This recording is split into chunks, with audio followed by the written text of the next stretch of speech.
Well, I always like shocked when deputy commissioner said, "I'm in charge. I'm in charge." This is these gentlemen and ladies are really in charge of our safety, and they're doing an amazing job.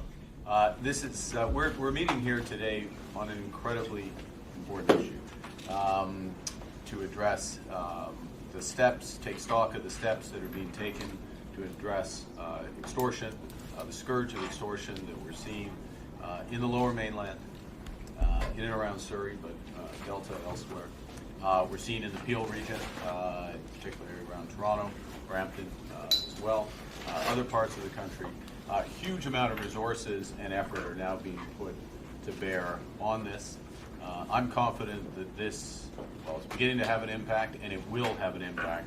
But what we're focused on in this meeting is how well is it working, what's coordinated, what else needs to be done, and how do we work together. And I just want to spend a couple minutes on what the federal government is doing. We have a role, not an exclusive role obviously, but a complementary role. And the first and foremost thing that we focused on the advice of a number of the organizations around this table and other tables across the country, is to toughen the bail and sentencing laws in this country. In fact, we put forth a number of bills over the course of the last few months in Parliament that is arguably the most aggressive tightening of the criminal code seen in decades. That includes tightening, as I said, bail and sentencing laws under a bill called C-14. It provides steps such as, and this is again on advice that we receive, reverse onus for bail in cases of violent crime, extortion, use of arson, threat of arson, use of firearms. In effect, you have to prove that you should get bail as opposed to a presumption of having bail. It provides for consecutive sentencing in a number of these cases as well, so that the penalties are extended. Tougher sentences for home invasions, for use of weapons, for arson, all the things that we're seeing in and around extortion. In fact, there's 80 targeted amendments to the criminal code in Bill C-14 alone. So again, I want to thank the organizations here, the individuals, organizations, police organizations across the country, prosecutors, others who provided that input. We have acted on that. It was a source of some regret, I will say, that we had ultimately to get every premier in the country to back the federal government so that Parliament as a whole would move and unblock this bill. It is now unblocked. It's now moved to the Senate, through Parliament, moved to the Senate, and we hope for swift passage because we need to put these tightenings of laws into place. That's the first point. Secondly, strengthening our immigration laws and our borders laws, basically ending the fraudulent use of asylum seeking by criminals to drag out processes and to avoid justice, in effect. A series of tightening there. Those measures are now in the Senate. Again, we need to see them passed. I want to highlight a very important bill that needs to move, which is Bill C-2, which is another series of border measures. But one of the core things that it includes is something called lawful access. Now, lawful access is through the courts getting a warrant, but being able to access messaging between suspected criminals. And these individuals know from their investigations, from their prosecutions, that what we see in extortion is very often through private messaging services. That's the mechanism to terrorize our population.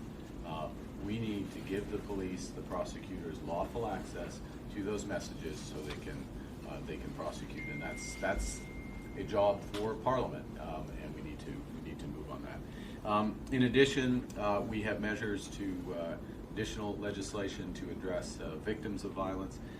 That's so-called C-12, which is a bill, and make it an explicit crime to recruit youth into extortion. I know, for example, the Surrey police and others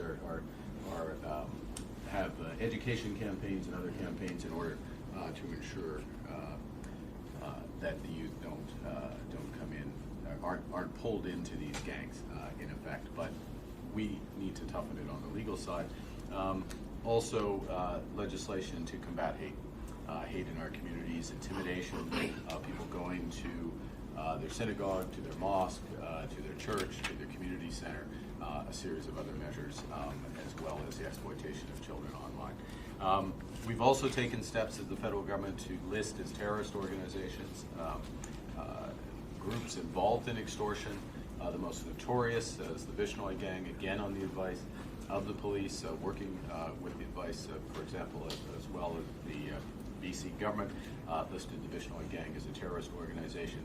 Part of our work, I would say as well, in terms of a series of security agreements that we're striking around the world, is to improve cooperation amongst law enforcement and security organizations, so we get the information from these, if I can put it this way, host governments of these transnational gangs.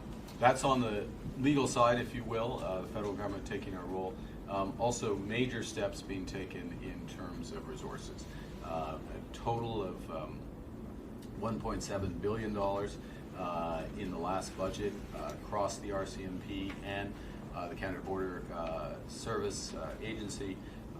Nina Patel is here from the CBSA, overseeing the work in British Columbia, providing additional resources, an additional 1,000 CBSA officers across the country, additional 1,000 RCMP personnel, targeting in here in the Lower Mainland, additional, just in recent weeks, 20 additional RCMP officers, helicopter resources being deployed. We're creating, in the process, a new financial crimes agency that's also helping to follow the money. And I want to say another word on that. As we are here today, in the Peel region, the Minister of Finance is making a series of announcements to literally follow the money in extortion and use the financial system to complement the efforts, reinforce the efforts of law enforcement so that we can track this down. A series of measures there. There's an agency called FinTrack which exists. It's a bunch of people, very expert people, a bunch of algorithms that with the right authorities can track the behaviors of people who do extortion. Remember, these are often quite modest payments relative to the size of the financial system, but there is a pattern, and we need our financial institutions to recognize the pattern, to follow the money, provide law enforcement and prosecutors with the information. Huge investment there and a series of measures. I'll just finish by really expressing my gratitude to the people around this table, the people you represent, the hard work that you're doing, the dedication to make our communities safe. I want to compliment as well my fellow members of the caucus here. I want to just underscore, since I came into government, they have raised this issue with me. They have raised this issue with me in terms of the seriousness of the issue, but also in terms of potential solutions, and that is why we have led with a series of tightenings to the criminal code, additional resources in our first budget, working in a series of roundtables and task force such as this in order to move forward.